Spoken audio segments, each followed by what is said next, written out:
有媒体的这个报道的这个对话属实的话，就验证了啊，我之前提到了这个黄国昌啊，我上次问他，黄国昌跟这一群狗仔之间是不是有联系，跟这家公司相关人等是不是有联系啊？黄国昌这个事情啊，你躲不掉了，你不只是操死了。你根本就是狗仔仓！我接下来会跟律师决定，我们会对黄国昌这个集团提告。黄国昌你躲不掉了，黄国昌你躲不掉了，操死了！狗仔仓你躲不掉了，这件事情我一定会追究到底，我一定会告到底。你好。欢迎收看《新闻面对面》，我是谢仲。来，一开始为你介绍今天要请到的特别来宾，左手边第一位立法委员李坤城，我哥好，大家好；资深媒体人理工男黄创夏，大家好；资深媒体人陈东豪，大家好；右边为你邀请到桃园市议员林涛，我哥好，大家好；资深媒体人邵逸夫，大家好；财经专家许清煌，我哥好，大家好。好，那今天有非常多，当然你会关心柯文哲柯检主席案子一个进展，因为陈芊芊出来作证了，作证以后对这个案子会有什么影响？那就王一川指控黄昌有没有涉及到，就是拍他的那些人跟黄昌有没有什么关系？今天也有最新的一些进展，但当然我相信全国所有的心，大家都还是纠结在花莲光复那这样的灾情，那到底那未来第一个不要再有其他一些灾害发生，失联的人希望都有好消息，那希望呢都能够找到。那当然更重要一点就是在现在看起来的话，责任归属。这后面当然大家都说后面慢慢理清，可是不管你怎么样，后面慢慢理清，还是要算出来这些前事不忘后事之师。你如果这一次真的有什么缺失，因为烟色湖还在那，你千万不要让它再造成下一次其他的一些灾害。到底该怎么做？好，但是除了这个以外，在昨天的时候，在节目一开始，创下昨天节目一开始的时候，我们有让观众朋友看一下，这算是对花莲尤其光复很多的民众来讲，这真是非常黑暗的时刻。人生不知道为什么我在家里面会面临到这些，但就是在这个时候，你会看到有很多，包括牺牲自己生命去救人的，包括所有各方大家驰援的这些画面，反而是在这时候可以让大家多看一眼。其实那个烟塞湖啊，叫做大自然的眼泪，所以这几天我们真的眼泪太多了。而在眼泪里面呢，你会看到在大自然里面，人有时候很渺小，但是渺小里面呢，你会看到说人类的那种永远不放弃的抢救。我多说一句话，因为创夏很喜欢花莲光复，你常去那个地方，那个光复糖厂非常舒服。对，他因为这件事情发生的时候，创夏讲到光复，就觉得怎么会这样子？因为花莲是我们最喜欢去的地方，那花莲糖厂那个日式建筑很舒服，骑着脚踏车到了马太安那边走一圈，你一整天都会觉得心情很好。但是呢，你也看到这么一个美景之下，你真的是不知道，一下子时间就没了嘛。然后没了以后呢，可是在这大自然之下，你会看到很多其实最痛的事情是什么？无可奈何，无能为力，眼睁着看着生离死别。但是另外一个情况呢，你也在这个生离死别之中呢，我们在这几天看到那样那么多的人，很多人是志工，对，很多人是自愿去的，抢救，对，在这个大自然里面的无情之下。你会看到人类的永不放弃，那就是我们永远的希望的所在。那今天呢，我们会看到一个，当新闻还慢慢的来，其实蛮难过的，100岁人类，100岁人类阿昼跟着那个子孙住在一起，结果呢，大水一冲太快了，这个100岁的人类就没有出来了。过了那个抢救人员2次进去，已经噎在那个泥沙里面，到了后来才找到。然后这里面呢，因为我们知道很多人要照顾家里，就会被老人家放监视器，所以他的子孙、他的曾孙，只能眼睁睁的看着监视器，看着他的阿昼跟他生死永别，这样一个难过你会什么样一个情况？然后呢，很多时候那种想要抢救的那种心情，然后呢，这里面呢，一个是在树上，然后隔了1天被救出来的人，他呢当时的时候是拉着他妈妈。跟着说手伸给我，我会救你。但是那个整个情况太快了，后面他自己回忆的是冰箱打过来，他就昏了。醒来之后已经飘开了。然后他妈妈到现在为止，到我们这个录的时候还没有找到。然后还没找到，可是那种永不放弃就是子女。这子女里面呢，这老妈妈呢躺在里面3天，那个梨那么厚，那个踩下去你脚根本抬不起来。所以他们2个子女一直拜托，自己也很想要2个女儿，想要过去找到妈妈，只把她找到。所以你会看到那种家人在那边，我一定要想尽办法。那种情绪，那种情感，那个其实就是我们人类里面、人性里面，让你觉得最感动的地方。然后当然也有了，可是呢，这里面呢还有就是那个永不放弃。那永不放弃呢，这个时候在这么多的悲痛里面，我们看到就是小琪，就是昨天我们也看到小姨的那个，那个呢，那真会振奋人心，真的振奋人心，就是还有希望，对，还有希望，因为很多人就讲说大水淹下来，它不是地震，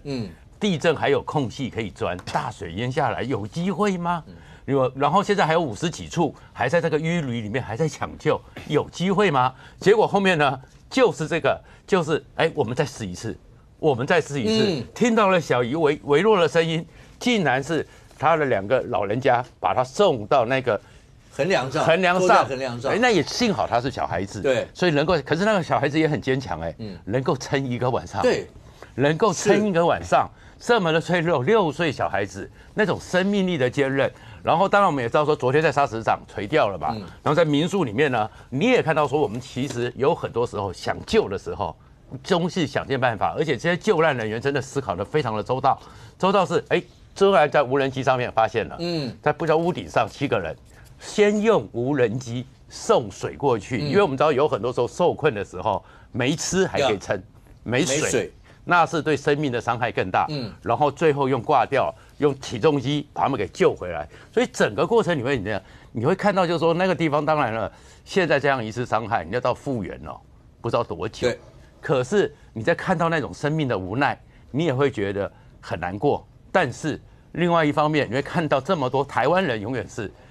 远让我们觉得，当你灾难发生的时候，泪水、还有雨水、还有汗水。都会让你看到人心的光辉。当然另外一个，那待会我们好好讲。政客里面就只有口水，那就让人非常厌恶了。OK，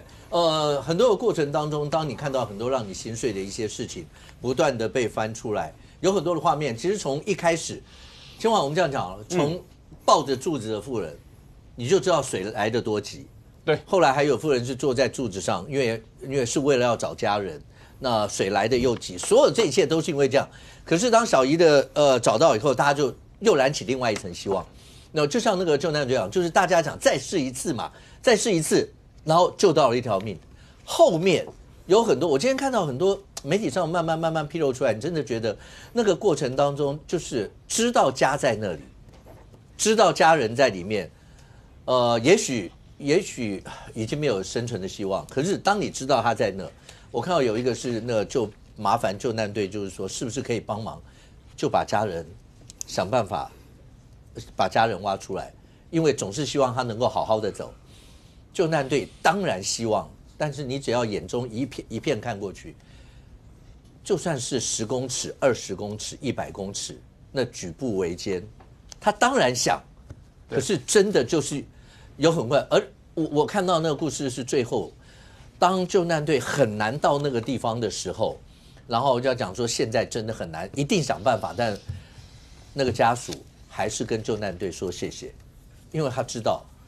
你们一定想尽办法帮我，太多这样的一些事啊。对，这就是在里面你可以看到，就是说整个这个花莲的救灾行动里面，你就可以看到人性在里面，你同时可以看到光明的那一面，也可以看到难过的那一面，那更可以看到里面其实还有阴暗的那一面啊。所以好几个面向让大家在看的时候，除了用4个字不胜唏嘘来形容之外，其实你也很难找得出更贴切的形容词。所以这也是为什么一方面你看到有很多人这个在求救的过程里面，甚至讲到自己受到待遇的时候，那你会觉得看到的这个内容，我觉得不得不帮他把它讲出来。所以这几天在节目上面呢，看到这个整个救灾过程里面，对很多民众所喊出来的话，其实我们在节目上都是帮他做一个转述。那第二个是对于光明的部分，其实我们还是要讲一下，台湾真的还是有很多就是非常有热心而且有热情的一群人呐。就是面对到这个状况，他还是愿意主动去帮忙。所以我特别把这2个画面把它给截了下来了。这2个画面是什么呢？这个第一个画面各位可以看这个就是在这2天看到的，这个在灾区现场物资不够，有民众说他吃不到热食了，然后有民众认为说他这个对于食物呢感觉来得很慢，然后不够及时，所以你看这一位就是在灾区的现场呢，在光复乡，他提供蒙古蛋饼啦。那他为什么来提供这蒙古蛋饼？是因为他本来呢是在光复这边做生意，待了20几年啦，然后后来呢等于到旁边的其他区域去做生意，但是呢他看到这个地方受灾了之后呢，他还是回到这个地方来，因为他本来是到凤林做生意，到凤林做生意看到这里受灾了，他又回到这里来。他说因为在光复这边很多人帮助过他，所以他认为他要回到这边来提供热腾腾的这个蒙古蛋饼，然后给当地人吃。那他一开始呢，他提供200份，然后跟面线，然后后来他还在逐步的增加它的量。那这就是一个我们讲的，这看起来你会觉得在这一次的灾情里面，相对看到台湾人热心跟热情的地方，这是一个。那另外这一个呢，是从哪里来呢？另外这一个，你看到这个年轻的女生她是从新北到花莲去从新北到花莲去，一天提供500个饭团。那为什么这样子？是因为他看到就是说在花莲这个地方出现了灾情，那看起来感觉有物质上的需求状况，所以呢，他们从新北他认为他们能够做的就是把他们这个本来在做生意的这个饭团呢带到花莲去，然后在这边一天提供500个饭团。所以你可以看到提供物资的民众在台湾从这个不是只有在花莲而已，新北也有，包括我们新竹也有人是主动要提供物资呢，募集物资要送到花莲去。所以在这里面你可以看到台湾人的热情跟热心的部分，还有爱的部分，这是基本上是你不用去怀疑的。大家看到灾情的部分，不管在哪里，只要现在没有问题的话，大家都会赶快去帮忙去救援。所以这里面呢，大家现在关心的一件重要的事情是，这一次的灾情要怎么样？第一个要把救灾要救完，第二个避免它再度发生。太慢了吗？那一天根本就没有了，没有通知，没有，洪水来了才说赶快走，没有都没有，是我们在讲的，说赶快跑，这个是事实啊。什么都是中央，我跟你讲啊，都不是中央的问题，也不是政府那个总统的问题啦，是自己的议员跟立委的关系啦。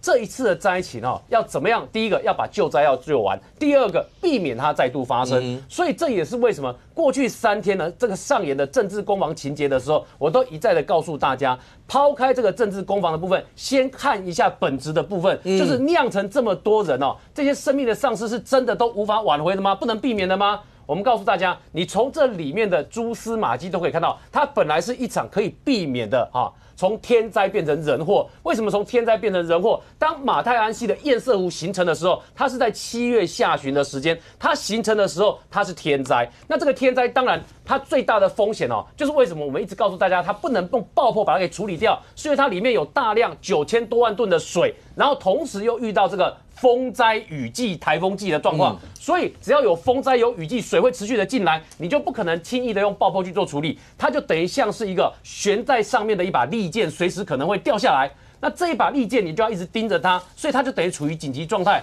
但很显然的，你从这个地方政府的回应，不像把它当作紧急状态在做处理。那为什么这样说？你可以看这个是东华大学所制作的马太安溪堰塞湖的监测计时，它是从7月下旬一路记录下来。那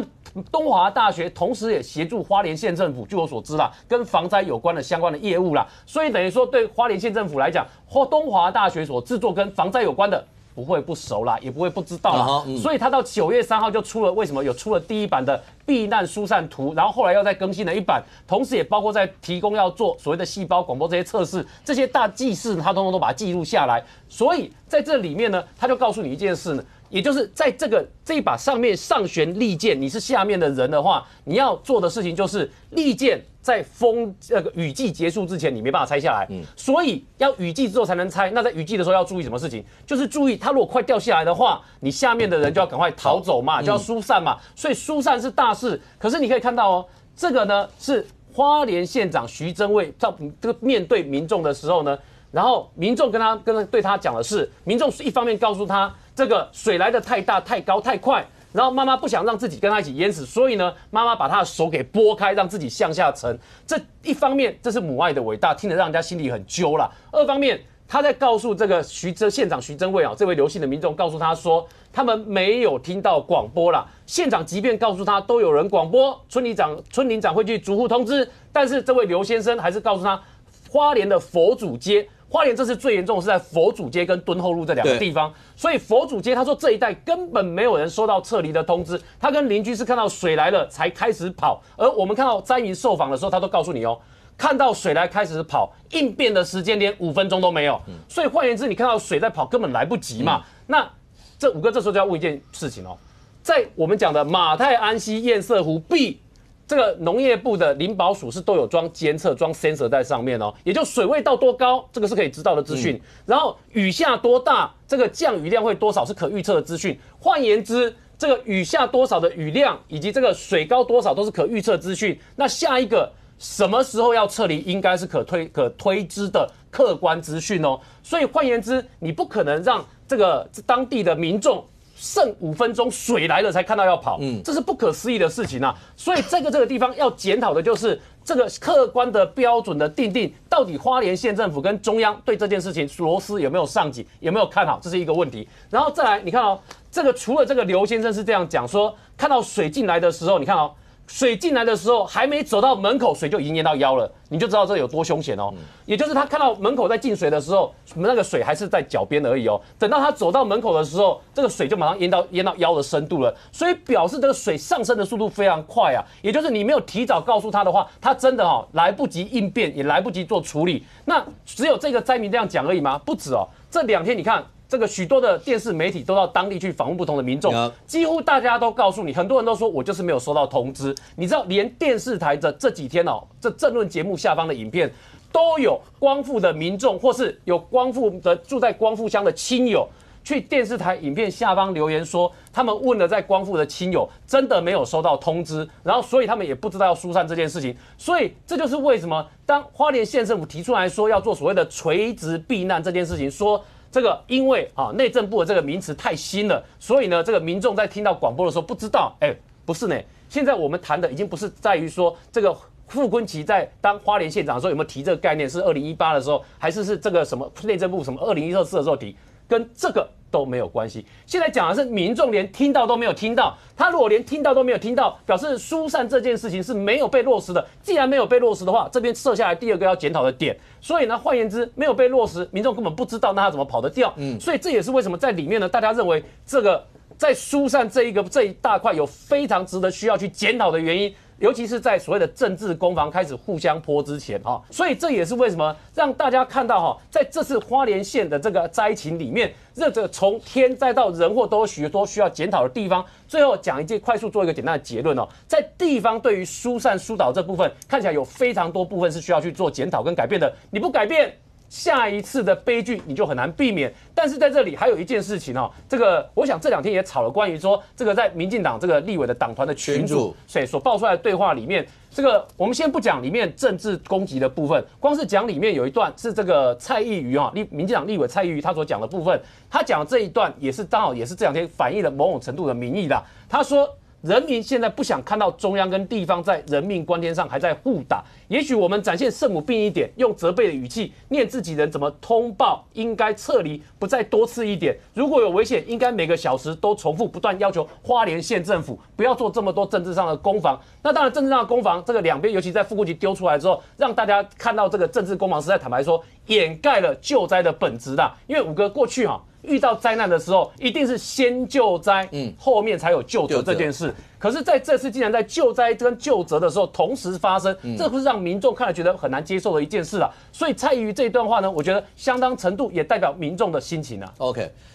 林涛跟坤城2位在这，那当然好。有人说，包括卓院长跟副总召在现场内的画面，然后让大家看到，但是到底问题的重点是什么？那有人说这个在政治上互相大家在争议啊，在卸责，但也有人是刚才青黄另外一个角度，问题如果不厘清，因为堰塞湖还在那儿，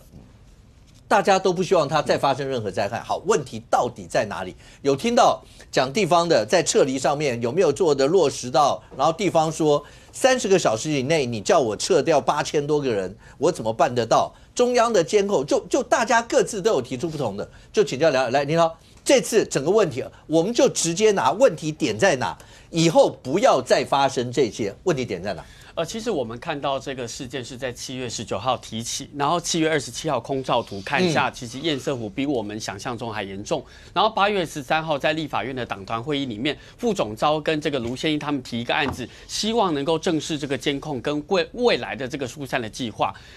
那时候的陈金德政务委员是请这个陈俊基直接回应，说到底什么样的状况。那到当下很直接回应是说没有立即的危险。那可能那时候没有立即的危险，可是9月有可能事态有演变。那我觉得这是这个可以理解事态有演变，可是会让人家看出一个态度是8月13号部长的态度还是没有什么危险。那在这个状况之下，在9月22之前都还是600人。后来在9月22号上午的7点，他的这个单子变成1800户，就是8000人。那其实我昨天也听到李鸿源部长讲，他说如果要一个县市政府马上在30小时内做8000户的撤离，那是不可能的，因为它是有难度的，它需要中央的协助，它需要大家的协助。所以你可以看到在地的乡长、村里长说，那我们已经尽力在前面了。可是我们没有办法，8000户的这个人，8000人，他这8000人1800户，他真的是力有未逮，所以才会讨论到最后有没有垂直避难的可能性。可是垂直避难的状况之下，刘世芳又讲了一句，他说如果可以原地撤离顶多家门口一些水淹过就算了啦。我不是在讲说垂直撤离是不行的，我是在讲说顶多家门口一些水淹过就算了，这个态度在哪里啊？他的指引不说断章取义，对他的指引有很清楚嘛。然后卓荣泰在讲说，很多的往生者他是在1楼，所以这个垂直撤离到底他的指引的清楚度是在哪里？我觉得这是值得讲的。可是我要讲一个态度的问题就是说，我们看到卓荣泰院长他去跟徐榛慧跟这个傅昆萁，他讲说为什么是他们徐榛慧跟傅昆萁在那边，一个是父母官，一个是区域立委啊，非得在那里啊。他们下面做的都是花莲县的县议员跟县民，他当然可以表达他的态度。那卓荣泰当然听起来心情不高兴嘛，他讲说啊，你是来跟大家做一个争斗的，他就摔麦走人说结束。他说还有2个行程来看，我不知道这个花莲县他们在前线救灾，县长跟立委来要表达陈情，你还要去看什么？你应该优先处理地方父母官的想法吧。你那个摔麦的动作真的不好看。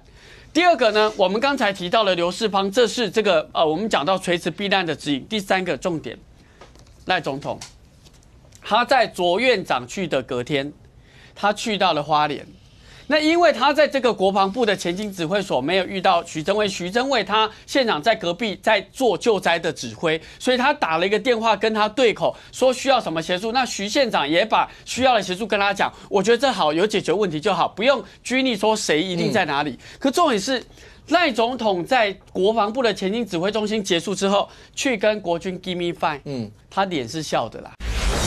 太慢了吗？那一天根本就没有了，没有通知，没有，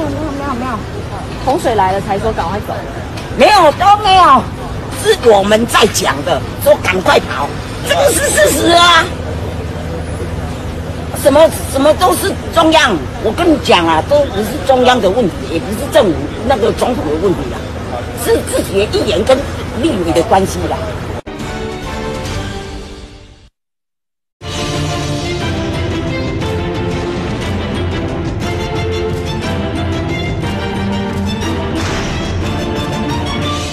赖总统在国防部的前进指挥中心结束之后，去跟国军 give me five，他脸是笑的啦。其实大家看每一个 low 带都知道他脸笑。然后呢，这张照片也是笑的。然后呢，后来去遇到一个家里的清淤的小男孩，他去摸他的小男孩脸，说：“哎，你的脸怎么是黑黑的？”啊，废话，他在清淤哎，就那个东西，我都觉得说，到底你不要去嘛。所以我觉得在讲2件事情，第一个，花莲县的警消跟第一线在撤离8000多个及时的处理的时候，中央又做了什么了？我说第一时间。第二个有啦，王定宇委员去指挥行政院的秘书长张敦涵嘛，把他当侧翼嘛，说你赶快整理一些杀伤力的资讯。他不是只有讲澄清，若讲澄清就算了，他澄清且具杀伤力的资料。要赶快杀花莲嘛，不然挡不住。因为这个河川从上游到下游，通通是农业部跟这个经济部辖管的，怎么办？退不了坑，赶快要整理。所以你不是让行政院秘书长张敦涵有时间空间去整理各部会的及时处理，因为还有1300万吨的水，随时有可能下来，更甚至急于上面的凤林，那怎么做？结果你没有，你竟然是在那个群组张敦涵跟阮昭雄说，赶快整理具杀伤力的资讯。我觉得这个最大的杀伤力不是对花莲是对中央政府。来，坤城，这个先帮赖总统讲几句话了哈。他为国军加油打气哈，我不晓得为什么在野党要认为说为国军加油打气的画面，他们也认为说这不适宜。那第二个，总统他看到这个5岁的小孩旁边是妈妈哈，那他当然是关心说阿炳那那当然知道说是有帮忙。家里面协助救灾嘛，哈，他想给小孩的一个鼓励，哈，他后面都有讲得很清楚，要加油，哈，这个帮家里面做一些清运的动作。其实他也知道说小孩子的脸黑的原因是什么，但是他希望说借由跟小孩子这边的互动，然后来讲出来说，那这次家里有事情，你小孩子也帮忙，当然国军也会帮忙，政府会帮忙。我想不要用一些画面，然后刻意去扭曲或去抹黑，就是总统对于国军或是对于我们民众的关心。然后讲到这个烟色湖的问题哈，那的确，他是从7月中下旬的时候发现说，这个马太安溪的烟色湖可能会造成影响，所以从7月中旬，其实在8月13号在讨论那个特别预算之前，7月中旬其实农业部都已经有开始在监测了，所以农业部也找了，包含内政部也找了，包含这一个阳明交大和台大团队，包含内政部找了李鸿源团队开始来做监测，那监测。知道说好，那这个烟色湖大概水有多少？那万一如果这真的发生不幸地震或是台风，水漫下来，议题过来下来之后，会到哪些的范围？好，那到哪些范围？那开始要做这个疏散嘛，撤离的动作。那这其实按照现在的科学的这个进步都算得出来，所以也才会说这些专家团队有讲出来说，那我们如果议题多少，然后我们疏散的范围有到多少？好，那其实这个都讲得出来的哈。那所以说，从这个7月中到9月中旬，好，这个都有做监测。那我们刚才提到说，8月13号那一次，其实是在做朝野协商。那朝野协商是在讲那丹纳斯风灾的特别条例。那讲到丹纳斯风灾特别条例，8月13号那一天，刚好也是这个台东那边有一个杨柳台风，它要登陆，所以傅昆萁他们就在问说，那会不会因为这次登陆，对于这一个烟色湖会造成影响？那当然，这个那时候的这个农业部的部长陈俊基他讲说，如果按照当时候的雨量，按照当时候的这一个水量到这个堤点还有50公尺，当时候是没有立即的溃堤的危险。当时是8月13号，不是现在的这个情况。那整个这个烟色湖的水位是动态在做发展的，所以不要拿8月13号的特别条例在讨论朝野协商那件事情来讲到，就是说，你陈俊基不是讲说这个没有立即溃堤的危险，那为什么9月中旬就有？因为这个是动态发展的，你一次台风，一次豪雨，甚至一次地震，那情况就不一样了。那我们是讲8月13号那件事情，而且最后的会议主席韩国瑜他也讲说，农业部就会尽力来做协助了。好，那这是8月13，我想也不要去移花接木。那到了这一个9月19号，台风开始要来了。好，那问题在于就是说，9月18号徐榛蔚他其实就不在花莲了，他是从9月18号出国，好去韩国或去日本，然后9月22号的晚间才回来。那等于是这一个台风海上台风警报、陆上台风警报发布的时候是9月21。那时候徐榛蔚都不在花莲，所以那时候中央政府的对口单位都是花莲县政府的其他，不论是副县长或是秘书长等等之类的，徐榛蔚都不在花莲县，他是在22号的晚间才回到台湾的。好，那21号已经发布了海上陆上台风警报。好，那时候其实中央这个开设的这个1级的这个应变中心也跟花莲县政府讲，开始要做疏散了。那时候是黄色警戒，但是也提醒了要开始做疏散了。那到了9月22号的早上的7点钟，红色警戒，那是强制要撤离的。好，强制要撤离的。好，那现在我们当然也能体会说，你短短的这个1天半的时间，你要花莲县的地方政府，县长又不在，要做这么大规模的撤离。可能有问题，可能他们觉得之前也没有 SOP， 或是说之前也没有相同的经验。那所以其实内政部也跟他们讲了很多的这个避难的方式。那我们不断的要强调，就是说，希望藉由这次的事件，好，那因为这次刚好不幸罹难的，好，这些长者都是在1楼。那如果那时候我们真的不论是中央发的这个细胞简讯，或是说地方政府他们的这个不论是宣传车、警车、消防车等等之类，能够多做一些地方上面的一些宣传，好，就是说也许老人家他细胞简讯收不到，但是如果有广播系统，你的车子不断去宣传，我相信这些罹难者的数目一定会减少。林涛刚刚特别还有提到那个内政部长讲的那个，就是垂直撤离，然后刚刚讲说部长讲的那段话，说什么水淹淹，他觉得有态度上的问题。我就像他就像林涛来讲说，总统去跟国军 give me five， 他也觉得这样不对。去跟5岁小孩的对话说你脸怎么这个黑黑的，他觉得这样不对。好，那所以就在野党的角度来讲，现在就是说中央。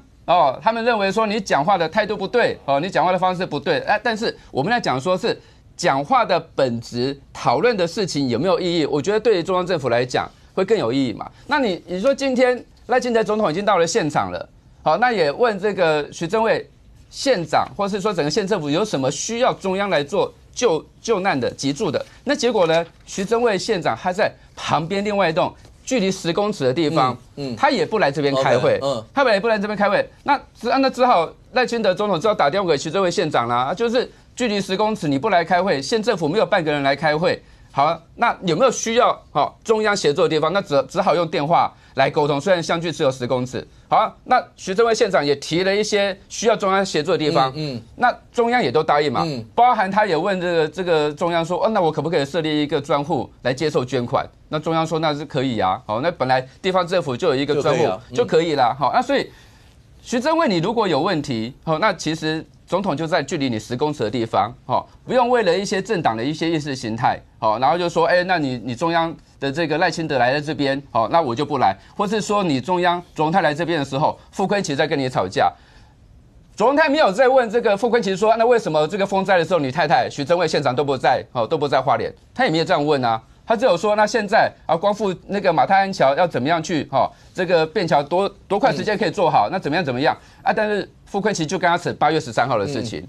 我觉得这个移花接木啦。对我们来讲，地方上的事情，如果地方政府没有能力来做好，那当然中央一定尽全力来协助。那我们要讲的就是说，撤离计划如果能够做得更完整，地方能够撤离的这个人力如果能够更好，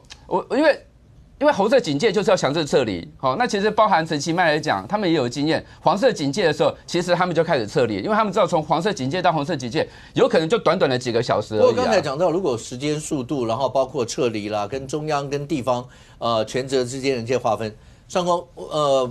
有人会去比其他的一些地方或曾经有过的经验。但说实话，每一个地方不一样，每个经验当然也不一样。可是多多少少能够参考得出来吗？高雄也曾经有过。要做撤离啦，或所有这些，可是现在看到就变成讲白话，因为人命关天，尤其是这么多条无辜的人命，所以大家现在最好就是责任不要沾到我身上吗？当然，从发生1流事件开始，其实大家看到的我所谓的有感动的事情，就是救难队不放弃救出这么多人，感慨的事情就是有妈妈松手让。为了儿子活下去，有看到把6岁小孩往上推，能够让他活命。然后大家厌恶的是什么？推责任，政治责任。就是说，想一下社会里面普遍非花莲的人看到花莲这么多影像的共鸣，共振会在哪个地方？其实共振的一定是看到救难队不放弃。甚至于涉险去救人，对，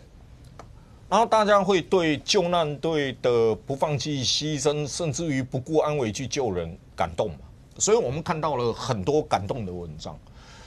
我们看到很多感慨的，就是刚才所讲的小孩推上去等等，母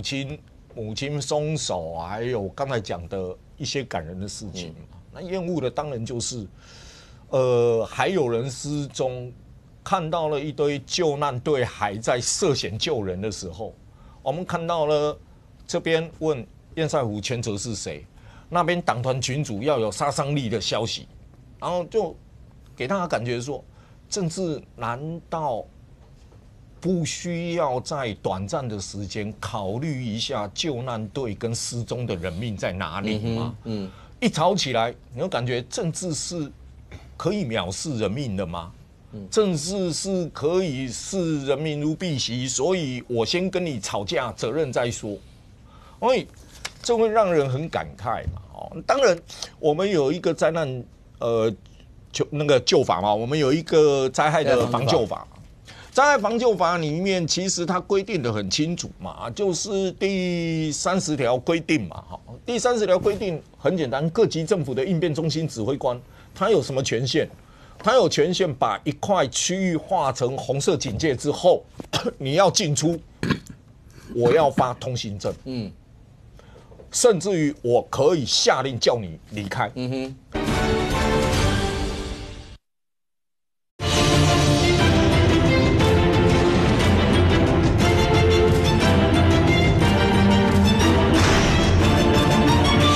你要进出，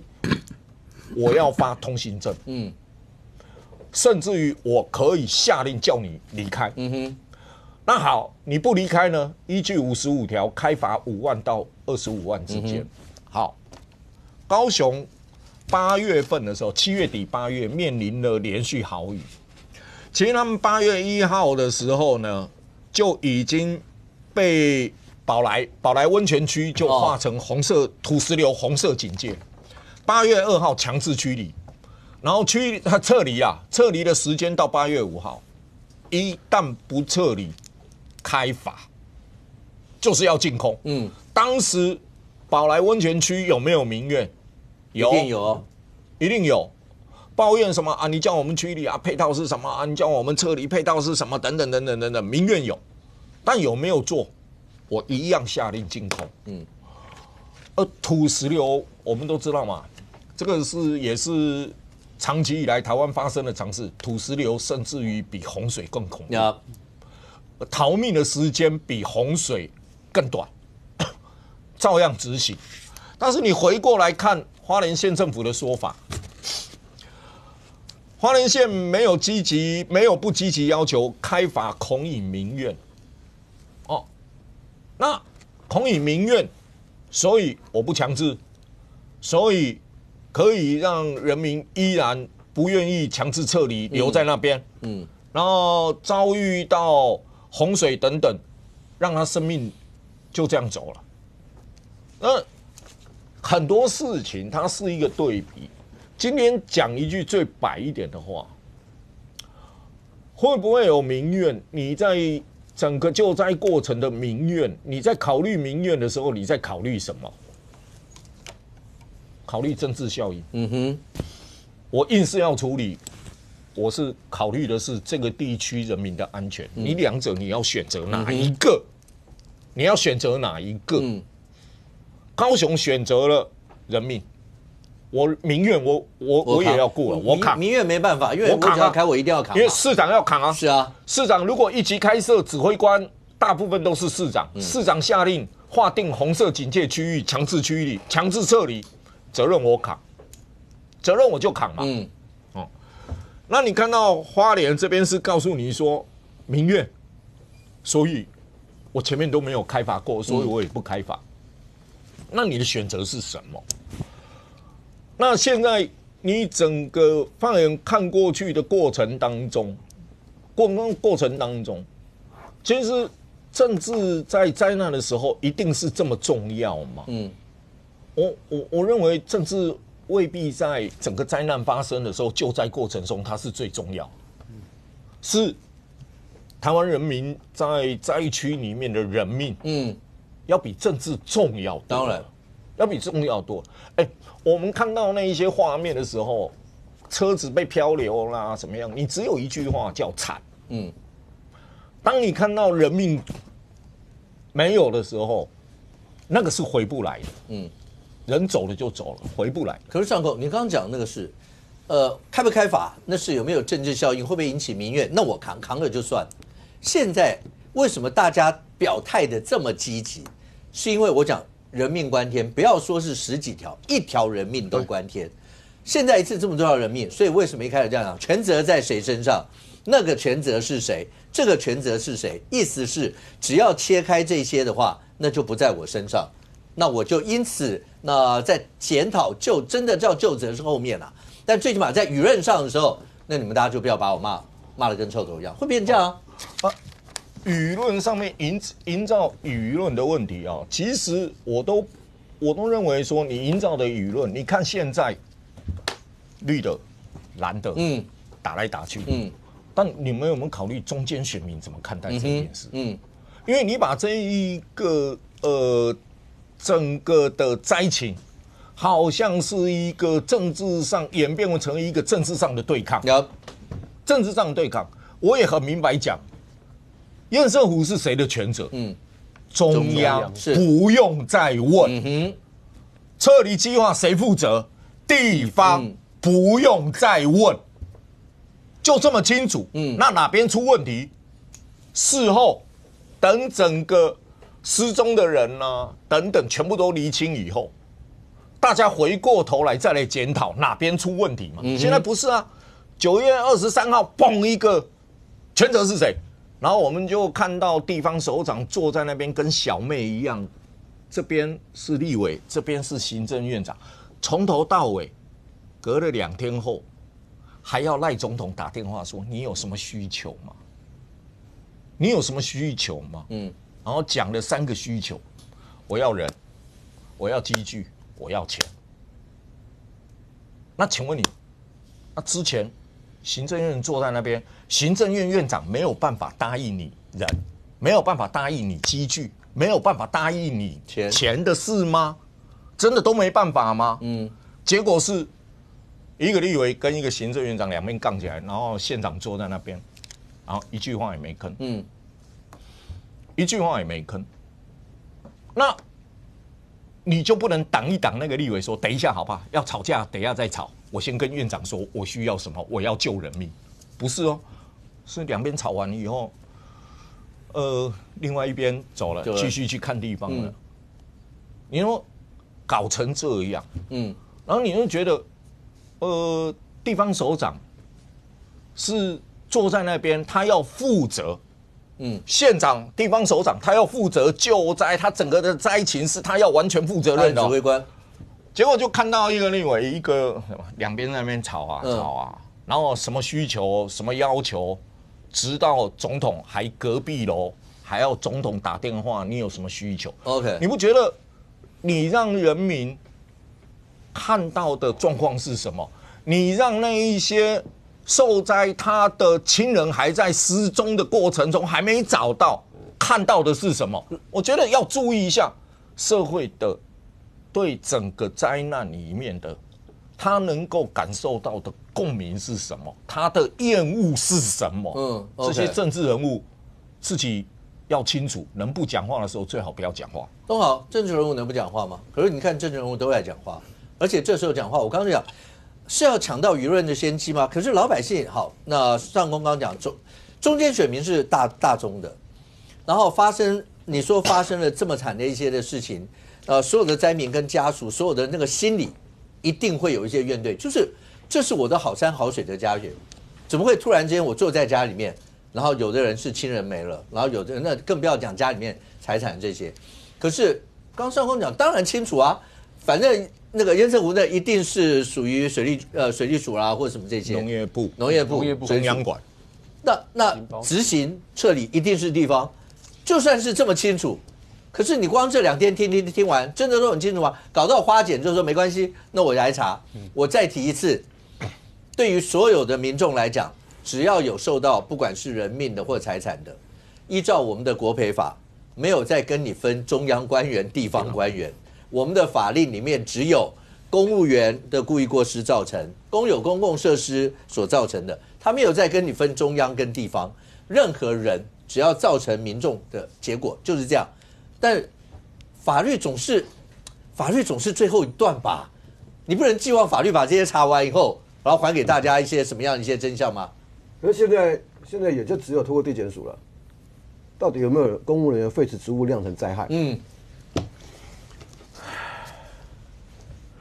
我们宪法第130条，公务人员废除职务酿成灾害者，3年以上10年以下有期徒刑，这么简单。啊哈。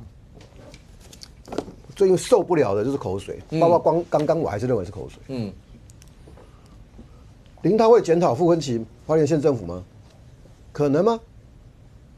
你关程委员会讲内政部吗？会讲法案中心吗？如果今天我们在这个地方是林涛会告诉我们说国民党花莲县哪个地方做得不好，李关程告诉我的是行政院或者是中央医院法案中心在这个过程中还是有一些疏失掉。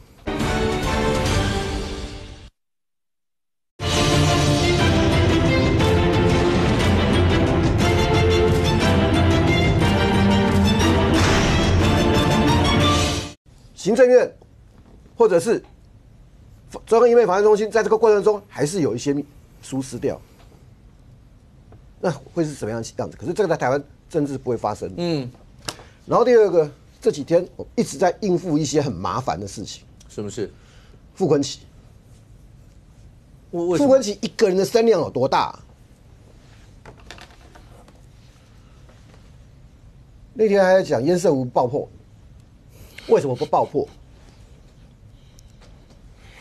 给大家看一个，当然每一个个案不能完全类比，我是听李鸿源讲了之后才去找的。民国40年，你知道草岭云林的草岭有5次堰塞湖，第一次堰塞湖发生在40年，那个时候陆军75军的一个工兵营，他是去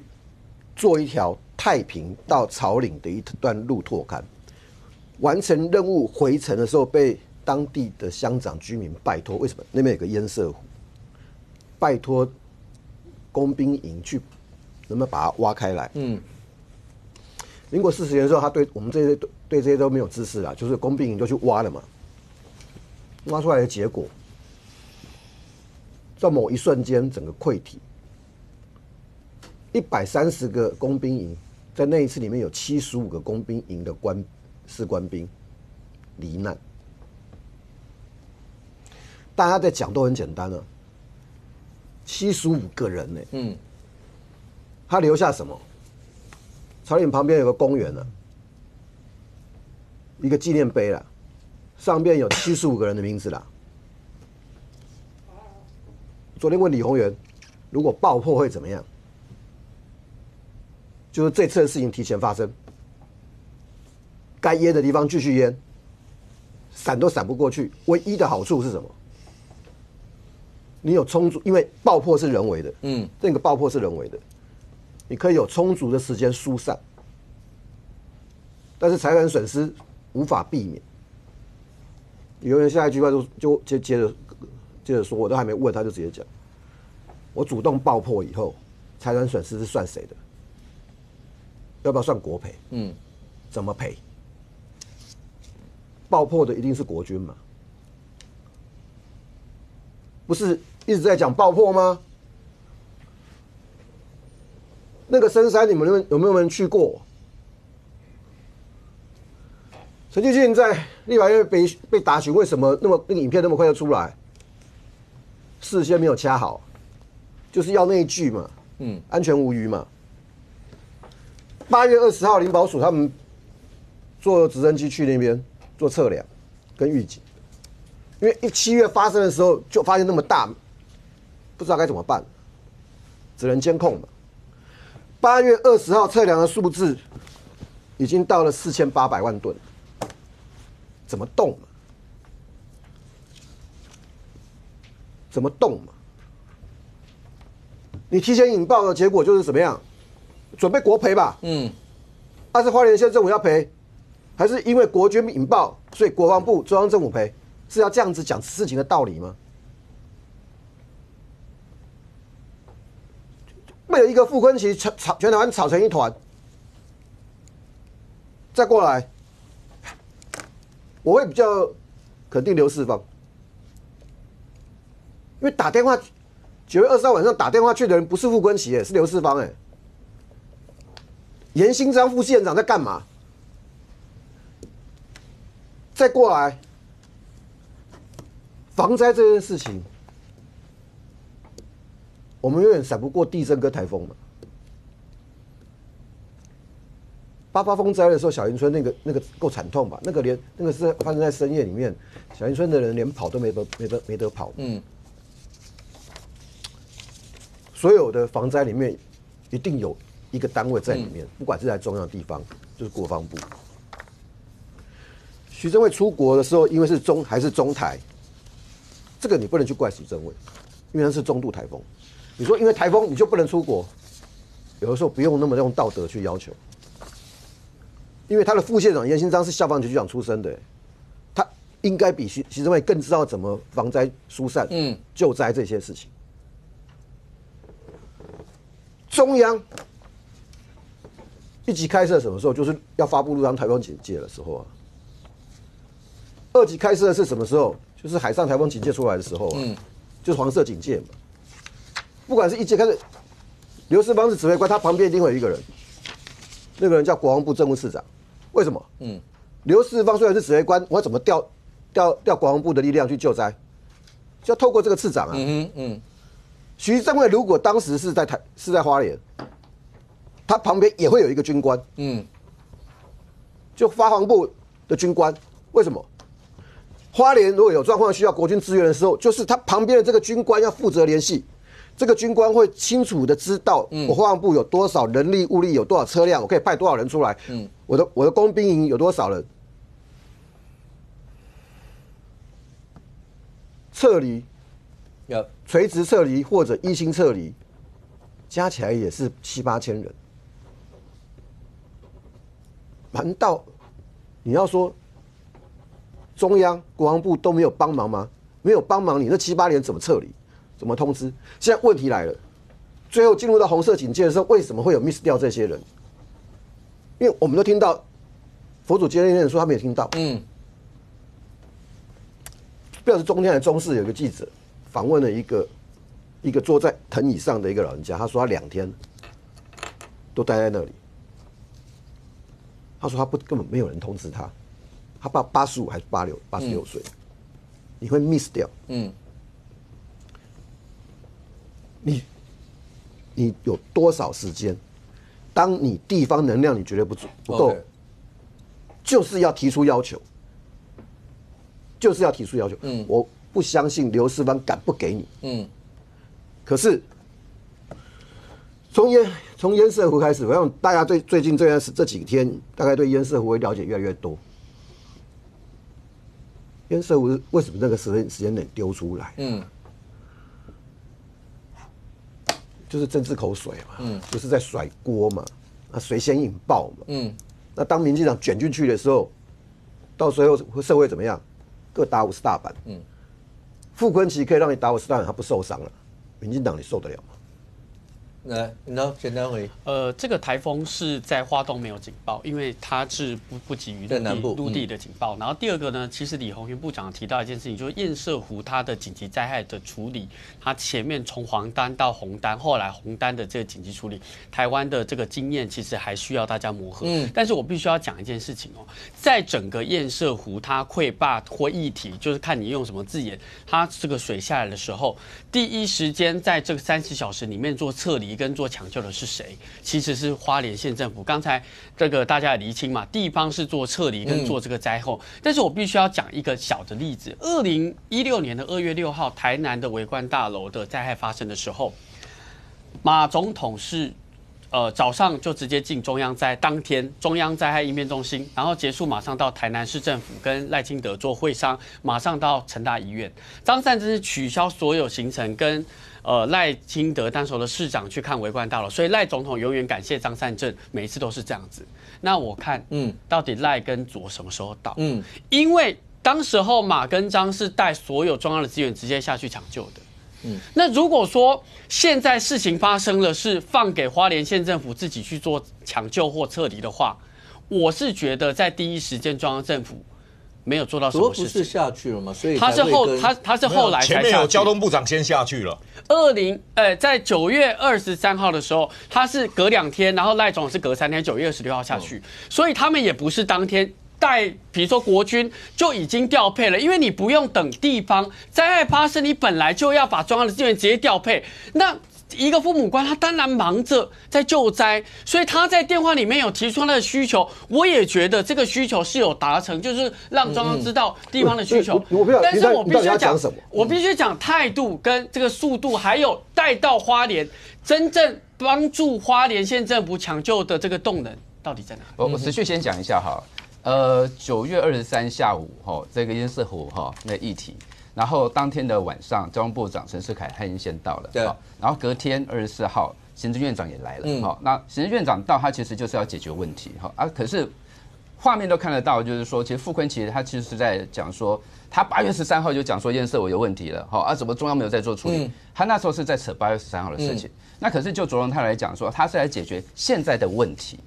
然后所以不管是在外面会勘的时候，或是到了前进指挥所。那傅昆萁一直在扯，这8月13号有个烟色问题，就抓了这个陈景峻部长他所讲的那些话。那当时卓荣泰他是说这些问题日后可以再来讨论，但是他现在是要来解决说现在花莲县需要什么样他来做处理的嘛。好，那时候不论是县长或是说傅昆萁都没有讲，所以他才赶下面那个行程。再隔一天，总统就来了。那总统来，其实这个程序都是这样子，行政院长要先了解，好，接下来总统来了，总统来他也是来关心说地方政府需要他什么。那我刚才有讲过了，那其实徐榛蔚，你就在距离总统10公尺的地方，你有什么需要的需求的，你就马上立刻跟总统讲。其实你在前一天你就可以跟卓荣泰院长讲了，但是你没有讲，所以你隔一天跟总统讲，你要钱，你要人，你要机具等等。中央都可以来协助嘛，那就是这样子啊。那所以我觉得不要再去讲说为什么没有第一时间到为什么是谁到谁没有到。我们现在要讲的是说，现在中央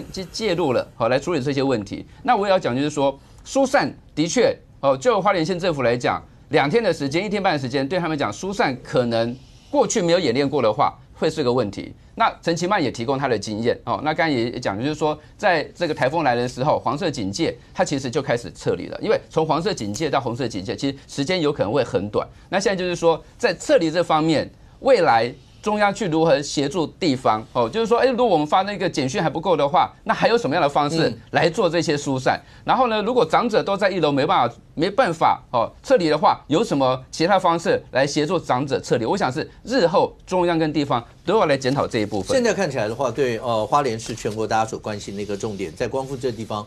未来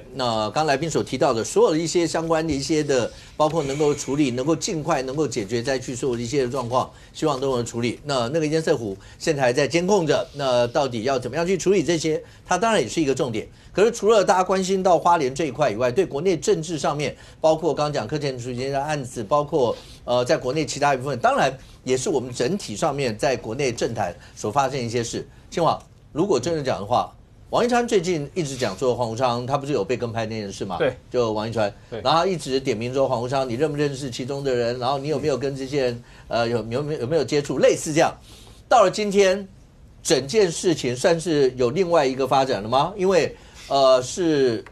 民众党有出来讲说，其实他们是反跟监，对，是这意思吗？对，你知道一件事情要完整指控方跟被指控方都要出来讲话的时候呢，整件事情会兜的稍微看起来比较具体一点因为只有一方提出指控的话，另一方面都没有回话的话，因为黄国昌一直说是什么王羲之，然后秀下限，他没有正式回应。前几天。黄国昌通常遇到他不太想正面回应的东西的时候呢，通常他就会采用这种回的方式比如说这个遇到四他猫在问他是不是美国人的爸爸的时候呢，他回的方式呢就说这是变态的肉收啦，所以他不直接告诉你他到底是不是美国人的爸爸。然后所以呢，遇到这个王一川呢跳出来说，这个你黄国昌跟这一些去跟拍跟监王一川的人有没有关系的时候呢，这个黄国昌回答他的方式就是说，王羲之讲的话你也相信。这句话虽然这个感觉他有点侮辱了那个书法写很好的那个王羲之但是呢，他的回答方式显然没有针对问题的本质去回话，所以我们还是要跟观众朋友解释清楚整个事情王一川这个去年遇到有人在跟拍他，那这件事情因为桃检有去调查，所以调查有传一些人呢，比如说追车牌嘛，追车牌追到车主追到这个登记使用这台车的租车公司的使用人是谁。那又查下去了之后呢，他查到4个人的名字出来，那这4个人的名字虽然后来桃检是不起诉，但至少他有跟监的过程，这是事实。所以这也是为什么王一川呢等于出来这个像爆料一样告诉大家这几个人跟着他这这4个名字呢，这个应该这个除了那一位哈，就有跟着黄国昌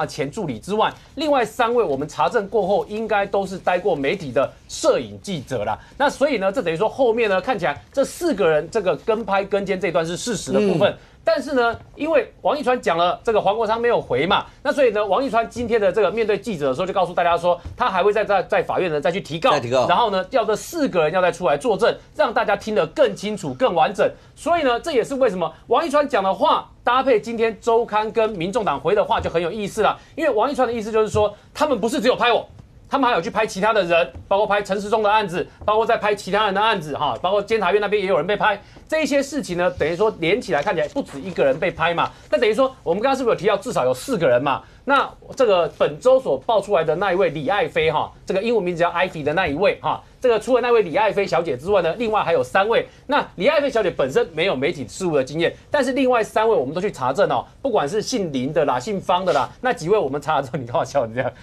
就大家都知道他的名字嘛。就那几位查完了之后呢，他们确实啊待过，比如说像这个跟一周刊有关系啦，跟这个一传媒有关系啦，跟林传媒有关系啦，就在相关的媒体都可以看到他们的名字有出现。而且是在摄影这个栏位最多。那当然也有比较吊诡的啦，就是有些报道呢，你也觉得很奇怪，这个报道为什么是由摄影记者写出来，跟经营权之争有关的报道呢？这就比较不可思议了嘛。就文字记者写跟上市公司经营权之争很合理，摄影记者去写一整篇哦，这不是电视台的记者哦，是摄影记者去写了洋洋洒洒一整篇好几百字的跟经营权之争有关的稿子，这个就很特别的哈。那所以呢，这也是为什么你要不要讲那一家公司的经营权？啊，你是说大开头的那一家是不是？然后跟其中姓黄的也有一点关系嘛？因为他抢过，他曾经要去争取独董啊，所以呢，独董啊，独董啊，独董钱很多呢，但是他没有当上啊，没有当上，他没有差一点了，差一点没有当上，但是有没有报酬就不知道了啦。好，所以呢，这一段哈，你就可以看到这个，你可以看到这个，就是说从今天，我想起来，他很少职业。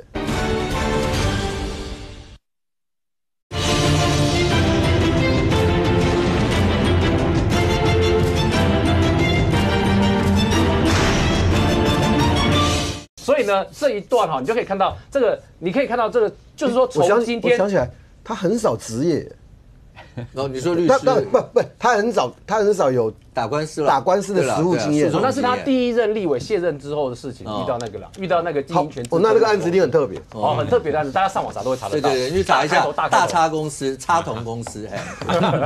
原来是叉叉公司哦，对，叉叉公司，媒体不都是这样吗？就是只要把几份斗起来就可以了。对，然后再查读懂这个关键字，就可以查得到。所以你可以看到，就是说这一段的哈，就是说从这个我们刚刚所讲叙述的部分，就是看到这一组人，他们确实在媒体的部分他们是有待过的，所以这些报道很好查得出来了。只是唯一比较特别的是，王一川讲了他是礼拜1开记者会讲的嘛，所以到今天礼拜5这个时间呢，是周刊报了一篇出来，周刊报这篇其实才是今天一正啊，因为周刊其实讲的比较完整，是说第一个这一组人他说黄国昌是2022左右开始呢会指挥这一组人去做事，但你一定想说黄国昌指挥这一组人这4个人去做事，总是要有证据啊，结果有证据啊，什么证据？他们有拿到 LINE 的对话群组里面，黄国昌会叫这一组人，比如说林叉叉的那一位。跟他讲说，你这个再跟下去你这个不要再继续往下跟了，跟到哪里就好了，就类似这样的指号，这个坦白说，这就发号施令的啦，就是你要直接对这几位这个在媒体有待过，或者现在甚至可能还在的，去发号施令，要求他们跟到哪里拍到哪里，这个其实对大家来讲已经很难想象了呢。就简单说，这个行为在一般人的理解里面叫狗仔，那对黄国昌来讲，他就等于是对狗仔发号施令，叫你要跟到哪里的人，简称狗仔头。所以呢，如果黄国昌真的有扮演狗仔头的角色，这个已经对大家来讲，这个媒体写的这个 LINE 的对话记录内容已经很不可思议了哦。然后同时，媒体的报道里面还报道到说，这个他们几个人就提到说，这4位再加上这个黄国昌说他们呢会到一个这个在安和路的办公大楼里面去开会，然后媒体还特别提到这办公大楼里面有几间办公室包括有一间是法律事务所然后包括里面有一间企业，一般的企业没有讲是哪一种，但他有讲另外一家叫化工公司。所以等于说这媒体看起来应该拿到了某些证据，知道这3家公司的名称，所以他才去讲这个地方。而这个地方也不难查，因为这家媒体就直接把照片秀出来，就是在安和路2段的台北市大安区安和路2段5号的这个信安国际大楼啊，信安国际大楼。所以在这家里面，法律事务所有几家其实也不难查啊。所以呢，这个进去看了之后，你会发现这个媒体看起来拿到相当的资料，说这个黄国昌从2022开始呢，跟他们会在这一间办公大楼里面有几间不同的办公室里面会去使用去开会。那这时候就有趣了，就2022年的时候，黄国昌当时的身份并还没有加入民众党，也更不是民众党的立法委员。那他在这个时代力量也是卸任大概1-2年的时间，那他顶多多了一个角色，是个广播节目哦，一个礼拜只有1天的主持人而已。那就大家就会问的是，那2022黄国昌是用什么角度要指挥这几个人，然后去拍这些跟踪这些公众人物的行踪，去拍这个照片？就大家都会好奇这个事情。然后呢，当然那个时候你可以讲说有个角色啦，这个角色比较特别的是，他跟黄国昌跟他的好朋友张晋元呢，他们有一个吹哨者协会，然后他们2个之间呢，看起来在2022年的时候，又同样的这个他的好朋友张晋元接手了《民报》。因为这个补充一下，《民报》是当时创办人陈永新医师当过民进党的立法委员陈永新医师他所当年跟李远哲他们所创办。那但是后来呢，这个在2018的时候认为说这个看起来很难经营下去，然后2022年的时候本来要交给黄国昌，但黄国昌去找了他的好朋友张晋元去接手，所以那个时候可以看到这个等于说这个你看这是当时的媒体的资料2022年5月6号这个《民报》副刊新网站上线。永丰银前总座张晋元接任董事长，这个是《今周刊》的公开资讯，所以大家都上网查得到。所以等于2022年的时候，大家看得到的是跟黄国昌有关系的是他的好朋友张晋元接《民报》的董事长。上面还有一句话各位有没有注意到这句话？当时我看到这句话的时候，我其实也在想说他要怎么扩大营业呢？它上面有一句话叫“延揽大报退役从业人员”，2022年5月6号，延揽大报退役从业人员。那至少看起来，那3位我们讲说这个那3位摄影记者，这个待过1周刊就知道人家这个要讲说大报确实也称得上嘛。有了，你也是嘛？你也是大报嘛？不是，但是这3个人有退役吗？你的意思就是那个时候他们也一直都还在线上打滚。他们的确有找已经办理退休的大报的记者进去帮忙，有，确实有。对，所以这个就是为什么你从这边2022年的资讯从当时公开资讯就可以查到，就是说这里面黄国昌、张晋元以及刚刚周刊所爆料的这一整个团队，看起来有这个有组织，而且看起来呢有规划的在跟拍跟监一些公众人物。这件事情周刊所讲的部分是有蛛丝马迹可循的。然后所以呢，这里面我们刚刚讲了几方，我们刚刚讲完了一方是王义川这边爆料的一方嘛，对不对？然后第2方我们讲了周刊爆料这一方了嘛，好，第3方的部分，这个我们讲说完整的部分要把大家的话都在一起。黄国昌这边呢？那黄国昌这边呢？黄国昌自己没有讲是民众党讲的所以民众党讲的民众党讲的是说，因为2023年注意我特别强调2023年，因为我们刚刚所说黄国昌在周刊指控他开始是2022年嘛，对不对？黄国昌这一端，民众党帮他讲法是说，2023年黄国昌遇到了就是有这个周刊的狗仔在跟他啦，然后等于说在跟监他啦，所以呢，为了要反收证，所以呢才有这一些以上这个有了一些类似周刊所讲的这些状况的发生，这个是民众党的讲法。那我只问一件简单的事情按照民众党这个声明说，这个行为是为了反收证所以才做的话。那你要有个前提先存在，是要先承认这一批人先存在嘛？那这一批人在这个王义川的爆料里面，他是隶属于我再讲一次我们讲说2022年的时候，黄国昌的好朋友张晋元接手《民报》这件事情，他正是用凯斯国际的代表人的名义去接手《民报》，而王义川所讲的这4个人的劳健保，这个我其实也有点纳闷就是说。这个其实理论上要切干净，可以再注册其他公司切干净了，但是他们的劳健保是挂在凯斯国际的下面，所以才在让里面呢，让王义川他们在追查的时候有蛛丝马迹，查到说这几个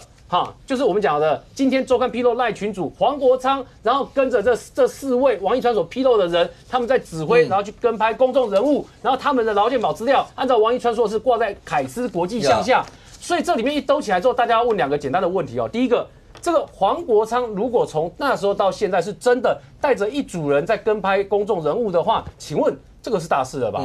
这个黄国昌如果自己真的要扮演狗仔头的角色的话，这个恐怕真的是一个很大的丑闻，这是第一件事情哦。那第二个，大家其实好奇的是另外一件事情啊，就是黄国昌面对这件事情呢，他真正的态度是什么？因为到现在我们录影的此刻讲的都还是民众党来帮他回复的态度，不是黄国昌自己本人正式的态度哦。然后做这些事情又是到底是为了什么事情？所以呢，最后讲这个媒体今天其实还有披露一件事情啊，说在《民报》里面有一个像笔名萧依依，然后呢又提到了 S 小姐。那这个萧依依 S 小姐呢，据说是在台湾的公营媒体台湾的公营媒体算很好记啦，台湾的公营媒体公视啦，然后这个中央社啦，然后这个中央广播电台啦，你其实都很好去推敲得出来呢。就是在台湾的国营媒体公营媒体这位 S 小姐，然后呢就是在这个民报里面，那个叫萧依依，看起来像是好几个人共用的共笔的笔名，然后用它，然后呢也是跟着这四位呢一起在做这相关的操作。那大家当然，我想很快就会名字会揭晓出来，这位 S 小姐到底是谁？因为我跟你讲一件事她既是公营事业的媒体记者，然后呢，同时呢又帮像民报呢用萧依依的笔名写稿，那有没有稿酬？这个大家会问嘛？如果有的话，这等于是兼职嘛。然后第三个，你又做着这个跟监跟拍，然后打击执政党这件事情，这三件事情加起来，好像不是一个公营媒体的记者该做的事情有没有跟法令有触犯相关的部分？我恐怕这个检讨下去呢，对大家来讲，这个应该又是一个非常重磅的消息啊。柯主任，对你们来讲的话，其实王一川前几天就开始一直在问，他的问是对象是黄国昌主要啦。他一直问到今天出现民众党这样一些的回应，你觉得这样一些回应解答了一些什么吗？或是对绿营的人来讲，因为讲说是不是有跟拍绿营的政治人物或什么？那你们是都会人心惶惶吗？是，如果在国外这个跟拍政敌的话，是一个非常大的一个丑闻。好，那所以这件事情现在牵扯到黄国昌因为刚刚青黄所讲的反收证，然后他的好友张晋元然后包含这个集团，他也跟这些集团里面的人应该是有赖的对话了虽然我们今天还没有看到这一个对话的截图，但是呢上面有很清楚的有赖的对话，还说这个某某某就是林姓的记者某某某你辛苦了，收队谢谢你那就表示说这个的确有这件事情，所以黄国昌你必须要讲清楚就是说当时候，你觉得民众党那个声明没办法解决所有的疑虑？当然没有啊，没有，要黄国昌亲自出来讲清楚嘛，因为民众党的他的这个声明好像是说什么为了什么反收证，2023反收证，对，然后他们要去收证其他人，但是收证的目前看起来跟拍的对象都是民进党的政治人物包含这个之前讲的陈时中，然后现在又讲的是王义川。那甚至可能连梁文杰也有那甚至我还记得在去年底的时候，我们有一群包含这个民进党的立委去吃火锅然后也被偷拍了那所以目前都在一起，都是属于执政党民进党的立委那所以这件事情黄国昌应该要出来讲清楚那不能说这件事情是我老婆叫我不要回应那就可以躲开的因为毕竟有时间就2023年的这个时间，然后有这个地点在安和路的这个某个大厦里面，然后呢也有对话然后这些人呢，其实在这个王一川的这个不起诉处分书里面都有揭露了那王一川也知道说他去提告不会对方不会被起诉，因为他们已经说他们是所谓的记者合理的跟拍，但是王一川的做法就是说他必须要让这个集团他现行。那的确，那如果按照今天这个媒体所呈现出来的，的确，这些人都跟黄国昌有关系。那所以黄国昌他就必须要去讲清楚，就是说，那为什么要去跟拍民进党的政治人物 ？OK，那如果我刚才说过了，在国外如果跟拍政敌的话，是一个非常大的一个丑闻。不过这件事情，好，我们等一下，既然讲到这个，当然你说对。我不知道柯文哲柯前主席对于这件事情会有什么样一些的看法，因为也没有因为他毕竟关心他自己的官司一定比较多吧。但这件事情会不会影响到不管是黄国昌主席，也影响到民众党？来，上公可不可以简单告诉我这件事情，以你的经验，它会延烧成政治风暴吗？基本上，黄国昌大概也不太会回应了那只还是不有回应？我觉得他对所谓禁字开头的媒体的态度嘛哈。第二个，看王一川最后是否提告。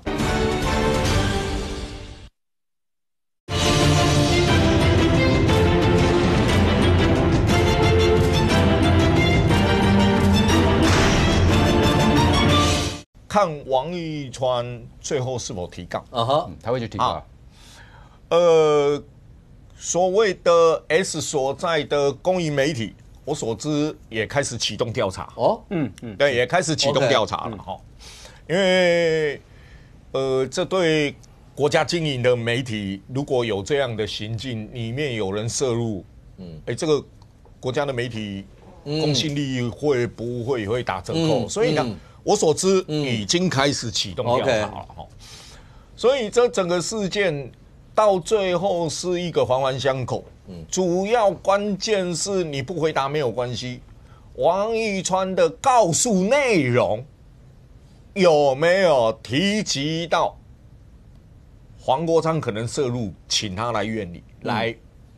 其他也接受调查。我在想他会不会提字数，因为你如果提告诉大家看不到，没有那时候。提字数的话，就是在法庭，因为刚不是讲说他要让王一川是要让大家来听这些证人什么的，那应该就提字数，字数就在法院公开。我记得上个礼拜五还是什么嘛，说在议时间过了，他有考虑提字数的问题嘛，这个是他在考虑范围内的，他在考虑范围内。那当然这件事情，这整个事情里面是不是属于一个被指挥的集团而言？好，2023年。你说那是反跟监嘛？哈，那2024年的王一川怎么解释？对啊，对，不，王一川去跟监的嘛？王一川怎么解释？就王一川被跟监是，跟你2023年的时候，里面的人员王一川被拍的那个日期好像是6月，是不是？对，去年2024年6月，还没，所以他6月11号，所以他中间里面有重复的人，有重复的人。那并不是100%都一样，但有重复的人。然后2024年的王一川，你要怎么解释？那依据劲爆所述，可能涉及的，还有5月14号被拍到的，今年5月14号被拍到的苏立琼，今年5月21号被拍到的李俊毅 ，OK， 李俊毅，那。如果这两组也是同一个人的话，请问这2个人跟黄国昌反跟监、反收证有什么直接关系？有什么直接关系？难道你要查的是苏立琼纠正金华城案背后是跟谁有什么关系吗？难道你要去追这个吗？还是你要追这个李俊毅身为立法院职权监察院身为那个立法院职权行使法释宪的代理人吗？你到底要追什么？这2个人跟黄国昌里面有跟踪与非跟踪的问题吗？如果是的话，所以这里面有一个最大的问题是，如果周刊写的对，为什么前面是挂林传媒，后面是挂凯斯？那中间。林传媒跟凯斯当时投资民报的过程当中，或是现在民报过程当中，有没有同时在这2个单位工作的人 ？OK， 工作的人，那你说刚才说那个萧一啊，萧一笔名啊，其实是共用笔名啊，共用笔名啊 ，OK， 那共用笔名里面。除了刚才说的 S 之外，另外的人在哪里工作？在哪里工作？其实这一个，小的我能力有限，没有查出来。对，你很快会查出来没有，小的能力有限，还没有查出来。你可以先跟大家说 S 是谁 ？S 中字开头的媒体人，在任职中字开头的媒体人呐。中字没有几个啦。2个啊，没有中字2个，国营的，国营的中字只有那样，对，只有那样。它有限定国营哦。那我可不可以讲其他的？对啊，那我可不可以讲其他的？来不及了，只有来不及了，跟中央广播电台来不及了哈。好，那算了。因为复兴呢，我们一般讲叫是国防部啊。那警广是警方，我看你又讲中开头了啊。好，我有讲吗？中央这个那这段可不可以讲？这段拿来当预告。你跟他讲一下，他有一个身份呢？啊，他还有一个身份呢？你讲吧，你为什么要推给我？没，因为这个慢慢一路往下解锁的时候，大家的重点是在于，真的跟黄昌会有关系吗？然后这对国内整个政坛，尤其刚刚讲到，如果在国外发生一些政治上，如果这样的话，会不会变成一个政治风暴？领导简单的，国民党对这件事情的态度，我觉得对这件事情态度应该是看王义川过去其实在做什么事情。他不是也教大家做梗图吗？先提出一个假议题，制作梗图，等对方澄清呢，再进行反击。那请问李居跟苏立琼，这是大家觉得用监察院的资产来做自己的私事嘛？那对比王义川叫人家做假讯息，跟王定宇叫这个张敦涵做这个有杀伤力的资讯，那对比起来，大家会怎么看？我觉得大家可以去持平来评价了。OK。如果要是我们单讲政治人物，如果有任何一个政治人物，那自己弄了一些的狗仔的东西去跟拍政敌，或者以这件事，国民党会可以接受这样的事？我是觉得，因为现在是台湾民众党出来讲说他是针对2023的反跟踪，所以还是要看就是说，到底这个巡集是不是跟这个黄国昌主席他本人是不是有关系？这个连结还没有出来的状况之下，其实很难下定论。来，庄夏，第一个是这件事情，你有什么看法？第二个，这件事情我刚刚就讲，因为阿北是，大家说民众党某种程度阿北一定有实权，所以刚讲说是民众党出来回答这样的一件事情，那你觉得阿北对这未来会怎样？因为他现在当然要忙着诉讼啦，忙着所有的这些，现在看起来的话，他还要分神处理这些事吗？他当然愿意分神，而且当我们在讲嘛，这些花莲的事情他都要讲话，对，在法院里面。他已经放弃他的自己案情的讨论了，对不对？他在法院讲的那段话算不算蓝绿都打了？当然是啊，对不对？对啊，是啊。所以他现在是莫忘世上苦人多，所以呢，受到水灾的人是他要关切的，被监听的政治人物也是他要关切的。不过先回来这件事情哦，民主国家和专制独裁国家最大的一个价值区别在哪里？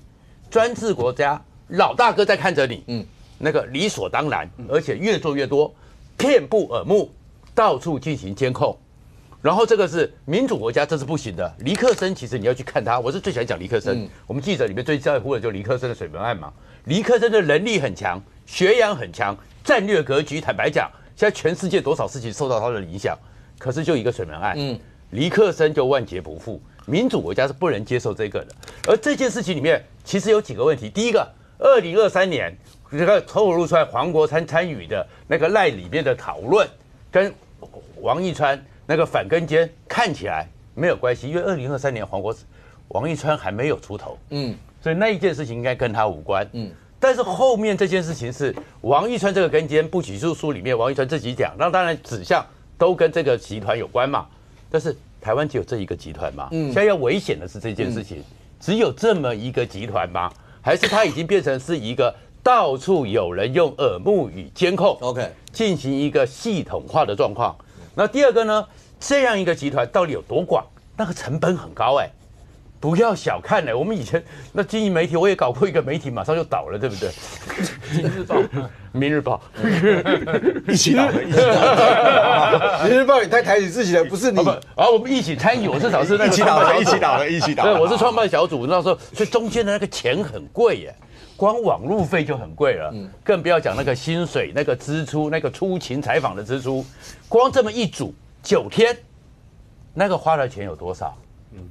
那你是钱谁出？钱从哪里来？是那个这样一个目前暴露的媒体，以他们的营运状况撑得了吗？对，那个叫凯斯国际。凯斯国际好 ，OK， 没有，人家不起诉说注册资本额1500万，撑得住吗？然后如果只有一组，然后后面刚刚讲的还有没有立刻快速的针对？所以有没有一个我又用了形容词叫地下暗网，中央厨房的编辑台，因为消息出来之后马上有呼应，马上有打，然后这样一个编辑台，那个也是要大成本。OK， 然后再过来，其实另外一个东西对媒体来讲要讲一句话，坦白讲，如果我不知道是谁，但是李俊毅、苏立琼监察委员，那个涉及的是公共人物权责的一个状况，那个在媒体叫扒粪。扒粪其实是狗仔精神里面，其实国际媒体认为是一个高道德、叫高标准、高道德、高媒体的素养，因为你就要针对那些公众人物，涉及公众利害，在这么脏的地方里面，都要把他们光鲜亮丽、光冕坦白的给播出来。OK， 可是现在出了状况叫泼粪呢，你知道，就是我无差别的跟着你那种扒粪，以前我们都那个媒体都知道有所本 ，OK， 然后去查，然后叫扒粪，然后再跟监，然后再花这个成本，那是要把它摊出来。那现在叫泼粪呢，我也不知道你到底会出什么，我就跟着你，然后最后左转违规2次，然后就要说做一个人格毁灭，然后这个状况之下，其实那是对媒体的一个加伤。那当然后面的问题是，台湾为什么对这件事情也很在乎？因为我们小时候都知道人2事啊。我们有很多同学都知道，我们那个年代都知道廖北亚，他们年轻不知道，廖北亚也没听过，廖北亚然后去监控嘛，然后过去的时候在政治转型的时候，政治资防 AB 档案这种事情，过去还是公众国家权力在做，现在如果有个人有这种类似国家之力，其实我觉得最可怕是什么？背后那个暗网真的只是一个人。还是某种特定的力量已经介入。都好。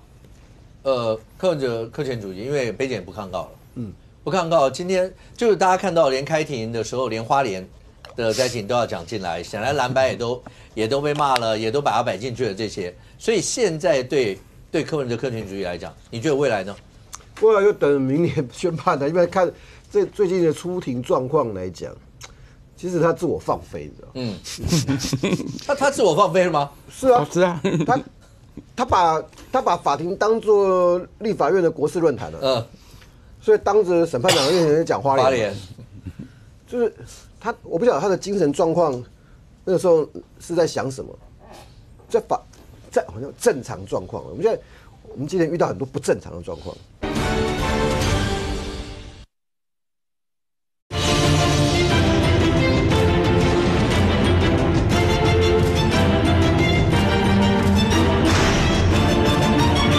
他自我放飞了吗？是啊，是啊。他把法庭当作立法院的国事论坛了。所以当着审判长的面前讲花莲，就是他，我不晓得他的精神状况那个时候是在想什么，在好像正常状况。我们今天遇到很多不正常的状况。我忍不住来讲。其实他可以开完庭出来。也可以啊，反正开完庭出来有很多麦啊，很多什么都在等。我觉得大家都会等他嘛。对啊，但他就是要在法庭上讲啊，他要对着法官讲啊，所有的人都看着。这个媒体效果不一样哦。我出来之后对着麦讲，搞不好麦是觉得无关，剪掉。不，另外一个讲，在法院里面，这个荒谬性才会被报道。不是，他不是荒谬性，他是我在讲，你们3个法官在听我讲，那个满足感不一样。一定会传出去嘛，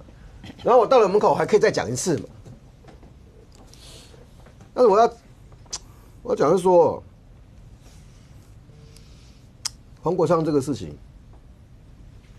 刚刚林导演讲的就是蓝绿逻辑，蓝绿逻辑。我们这个社会哈，如果什么事情都要用蓝绿逻辑的话，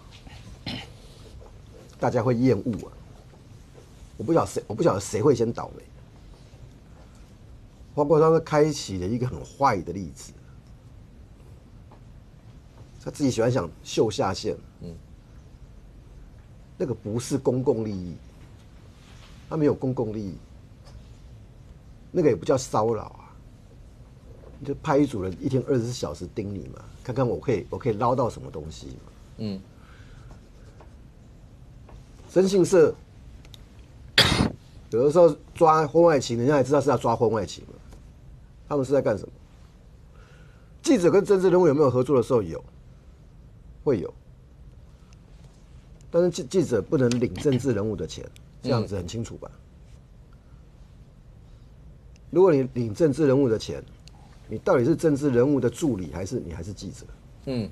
可以记者，我不是说记者很伟大，那你可以不要当记者。听说还是一个记者联谊会的会长。哦，更明显了。你知道记者联谊会长有什么好处吗？我跑司法的那个时候，我现在离线已经超过10年了。可是我还在跑司法的时候，基本上不管谁当部长，他不会拒绝我；不管谁当院长，他不会拒绝我。为什么？我在这个地方可能待的时间比他还久啊。那如果是一个比较年轻的记者，他如果可以当到一个联谊会的会长，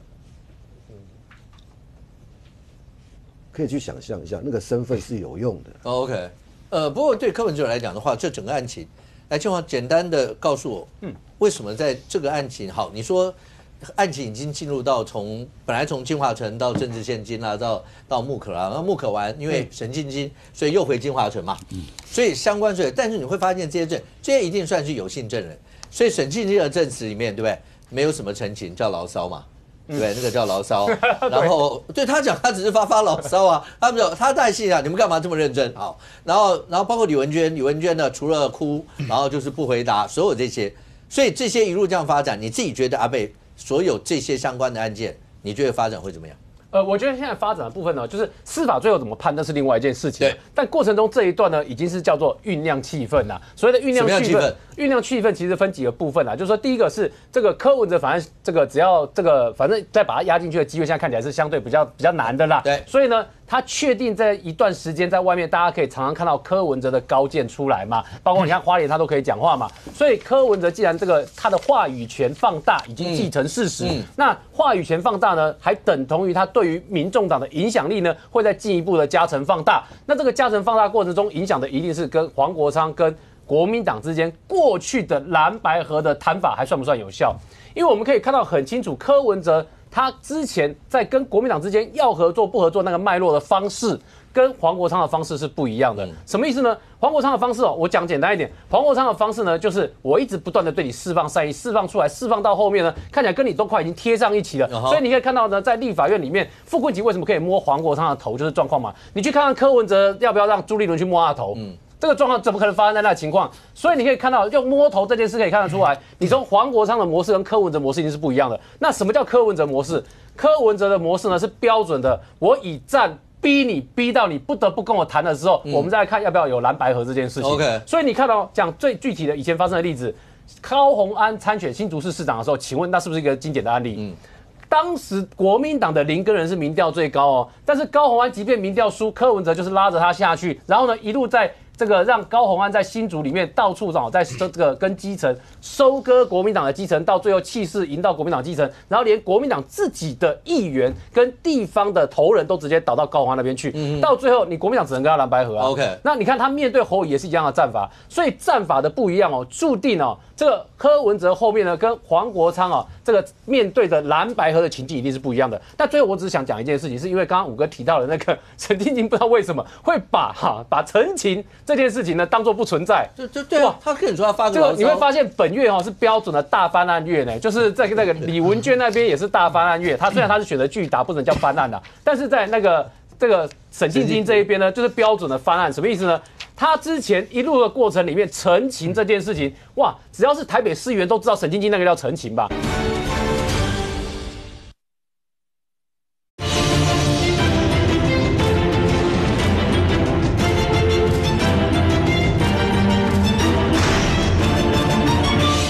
然后连国民党自己的议员跟地方的头人都直接倒到高虹安那边去，到最后你国民党只能跟他蓝白合啊。OK， 那你看他面对侯友宜也是一样的战法，所以战法的不一样注定这个柯文哲后面呢跟黄国昌这个面对的蓝白合的情境一定是不一样的。但最后我只是想讲一件事情，是因为刚刚武哥提到的那个沈清金，不知道为什么会把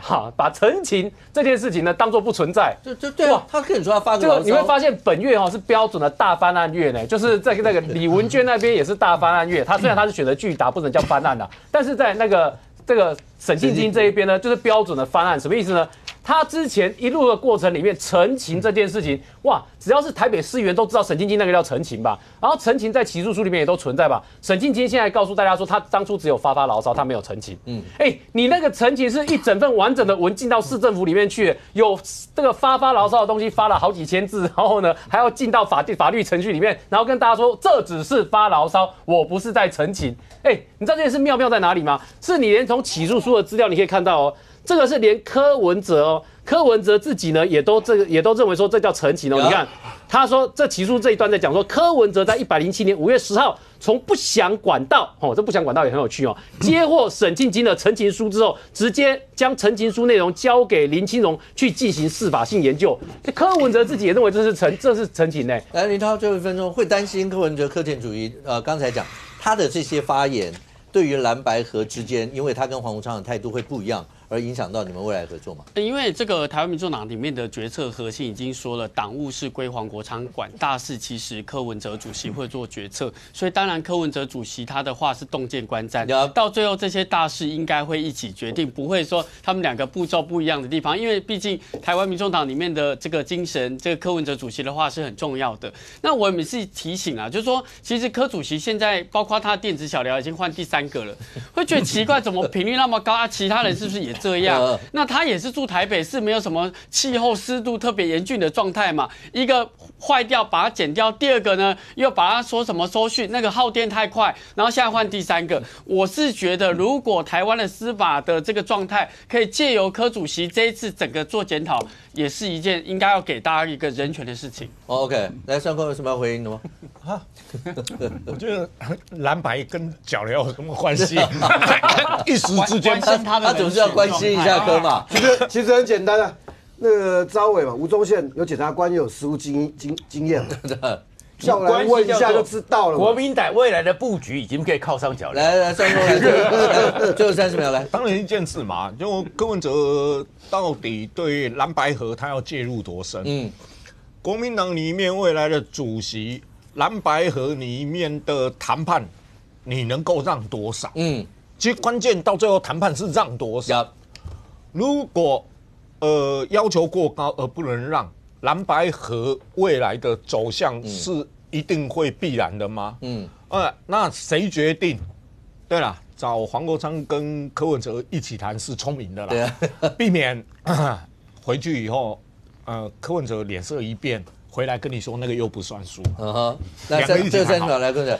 我想柯文哲他可能把他官司交给他律师了哈，那所以每次出庭就变成说他是时事的一个评论员。那不过我认为说哈，在他出来，你看他讲这一个风灾，其实蓝绿都有点到哈。那所以我觉得一个最近的观察点是，未来年底后在立法院的蓝跟白之间的合作会不会像过去就是他们各自提的法案，大家会不会这么提？对，就是说过去黄国昌是一面倒向这个傅崐萁嘛，然后现在这个柯文哲现在在出来的时候，会不会在立法院运作，还是民众党一面倒向国民党？我觉得这是可以观察的地方。像年金改革这个，看是不是民众党也会一路倒向国民党，可以作为观察。对大家来讲的话，那当然就是讲说，包括国内政治环境里面，蓝白合跟绿营之间到底是怎么样一个关系，你会关心。可是除了这个以外，刚才所提到的，对于黄国昌主席来讲的话，刚媒体所揭露的这些，那还会再做进一步一些的回应吗？还是会一样，就是王羲之啊，类似像这样一些回应？而这件事情在未来又会怎么样一个发展？当然，最重要一点是花莲光复的这件事情，包括现在对所有的灾区，希望能够尽快，有钱出钱，有力出力，能够尽快帮灾区复原。当然，更希望就是失踪的所有人都能够有好消息。那希望未来那个堰塞湖的问题也能够尽快解决。非常谢谢所有来宾，也非常谢谢观众您的收看，我是文明妹妹，我们下周见，拜拜。